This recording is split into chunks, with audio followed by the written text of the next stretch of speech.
I'm Rebecca Fryer with Kingstonist News. Here's what's making headlines today, December 8th, 2022. Kingston's newly elected City Council has officially taken their stance against the provincial government's controversial Bill 23, the More Homes Built Faster Act.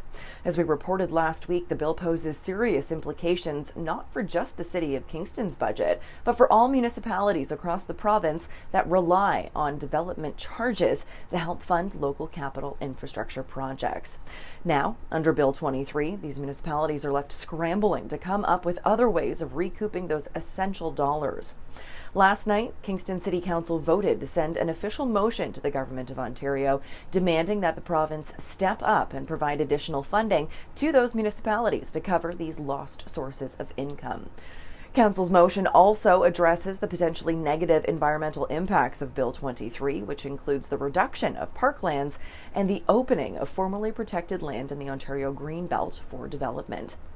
The city has given the province a minimum of 90 days to review and report back to them with comments and questions or suggestions regarding their regulations. Also at Council last night, councillors voted in favor of significant changes to the management of public market that happens Tuesdays, Thursdays, and Saturdays from April to November in Springer Market Square. Moving forwards, management of the vendors and of the market in general will be taken over by a local not-for-profit charity, Loving Spoonful.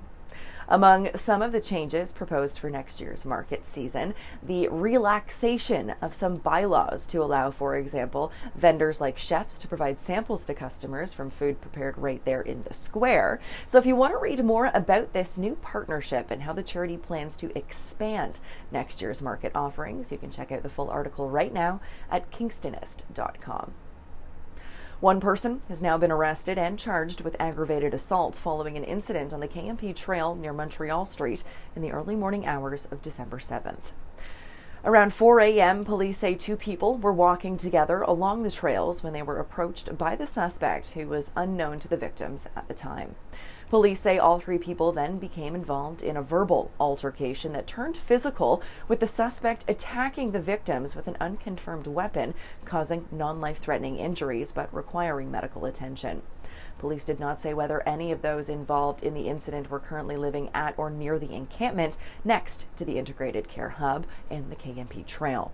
The investigation, however, into this incident is ongoing, and police are asking for any witnesses to come forward to help them figure out exactly what happened.